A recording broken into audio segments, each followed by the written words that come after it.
I just wanted to maybe say a few things before we head out. And it really is sort of kind of three big things. I think one, I want to tell a couple of stories of hope. I think, we started today talking about one life that was impacted by a healthcare system that is sort of blocking you at every turn. I think there's stories of hope on the other side of that I want to share. I want to talk about just Nava's commitment as we think about our role in this journey at fixed healthcare movement, and then maybe just one call to action for everyone who's in this room and we're thinking about what do we do next. So maybe I'll start with a couple of stories that should get us fired up about what's possible. I'm going to start with Belle. Belle is a Nava employee. Belle has been at Nava for not very long, maybe 6 or 7 months, and I think what was really cool about this, and so I'll give you guys the backstory, but Belle's working with a client that was staring down like a 21% renewal increase with not much time either.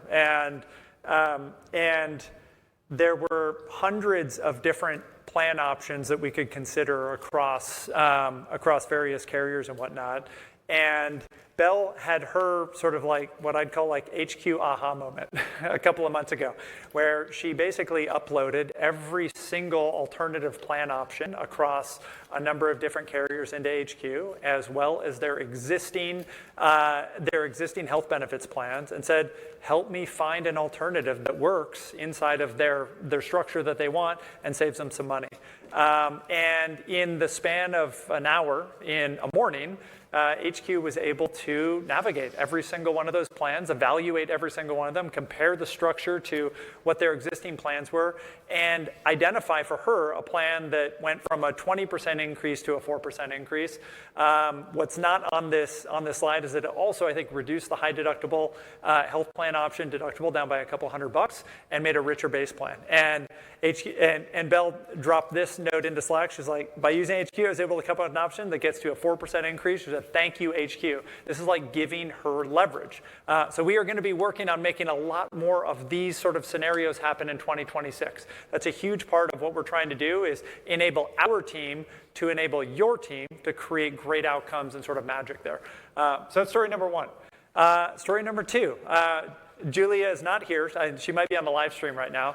But Julie is a benefits leader at an organization called Caltrol. They're about a 250 employee engineering organization. And Julia is an HQ addict, is what I would say in the most positive form. She said, HQ has officially become part of my morning routine. I'm not even joking when I say I open it before checking my email. And maybe like, what is she doing? What's she doing in it? And I asked her, I was like, what are you doing in it? And she's like, well, HQ is kind of my benefits strategic thought partner right now. So with my Nava team in HQ, I am asking it to help me reason through a bunch of different things, like how should we think about wellness in 2026? How should I actually think about this renewal? She said it's also generating every single output that I'm giving to my employees, from my monthly benefits email to decks that I'm trying to put together for folks, and the scenario that Tina just walked through. If I've got a new employee and they're onboarding, I need to answer a bunch of questions. So she's like, it's helping me create leverage. This is something that we are going to be doing a lot more of in 2026 as well, which is put this into the hands of our HR teams so that they get more done and they get more leverage. So I'm really fired up about it. And the team is absolutely cooking on the product. If you haven't actually gotten an HQ demo downstairs, try to stump our AI, ask it the hardest benefits question you've got, bring the problems. I think you'll be pretty impressed. And then third is a member story. So this gets back to maybe the beginning this morning that I talked about. And so the story here is a member named Vim went to the hospital, and she had to have a very complex medical procedure done. And at the end of that medical procedure, her doctor said, you need to stay overnight. You need to be under observation. Your conditions, it's important that you stay overnight. Her insurance company decided to say, we don't want you to stay overnight, and we're not going to cover it. And this is all when she's like literally in a hospital bed, trying to deal with her health care and her health. And so, of course, she stays overnight because that's the right thing to do because medical professionals told her to do it. And about 2 weeks later, she got this bill, $213,958. And I remembered the note that she sent to Nava, or actually she sent it to her HR person. She was like, I will go bankrupt if I pay that bill. And she called for help, and she came to Nava, opened the Nava Benefits app. She made her way to Heather, one of our amazing advocates on the team. If you know Heather, you know. Heather is a dogged advocate for employees and their family members when it comes to healthcare. Heather went to Cigna, who is the insurance carrier, and said, Cigna, this doesn't make any sense. This facility is in network. We've got a letter from the doctor that says this is a requirement. This was in our advice, the right thing to do. She went back and forth with Cigna for 2.5 months, continuing to provide additional information, continuing to provide Vim with updates on this situation, because Vim is sitting there going, am I going bankrupt or not? And 2.5 months later, that bill went from $213,958 to $475. And it was amazing. And this is what Vim said. I'm just going to let you read it. She said, wow, this is amazing news, Heather. 475 is way better than the 250K. I wouldn't have been able to do it without you. You've been incredibly helpful, patient, kind, went above and beyond. Thank you, thank you. These are the moments that we are trying to scale massively. I think about the story this morning. I think that story could have been one like this story if they had had an advocate with him and his family fighting for him to get that care that he needed, that was medically necessary. And this is what we're trying to scale here at Nava too. And this is what gets me really fired up, because at the end of the day, I mean, all of you, just in between sessions, the stories that I heard were stories about humans trying to get access to healthcare. And this is what we're doing. So there is hope. And in 2026, we are going to make a lot more of those stories as well. And so that's our job. That's what we're working on doing.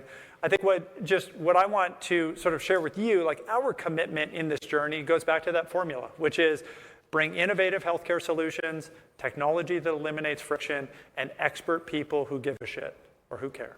The results are we're going to save money. We're going to empower HR teams to be great at their craft. Like Tina, I love what you said, which is like, you're making me look good. That is like literally what our team lives to do, is to make you look good. And then we're gonna make sure that employees don't fall through the cracks. So that's what it's all about. That's what gets me fired up. And I think I'll just go back to that statement I said at the beginning. Let's make today count. So the question is, how do you make today count? A few things. I think take action. It's funny. I was going to say, like, renewal season's around the corner, and then I talked to like 3 or 4 of you, and you're like, we're in pre-renewal strategy right now. So renewal season's now, right?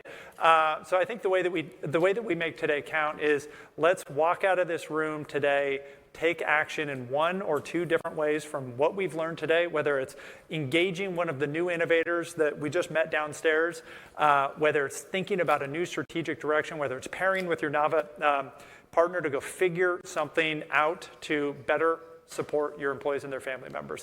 And I think we can do it. Are we ready to do that? Are we going to do that? Come on, give me a little bit of energy. I see a couple. Bruce is ready to do it. And if we do that, I think we are going to make progress on the mission, which is, as we said at the beginning, just one person at a time. One person at a time. That's how we fix healthcare.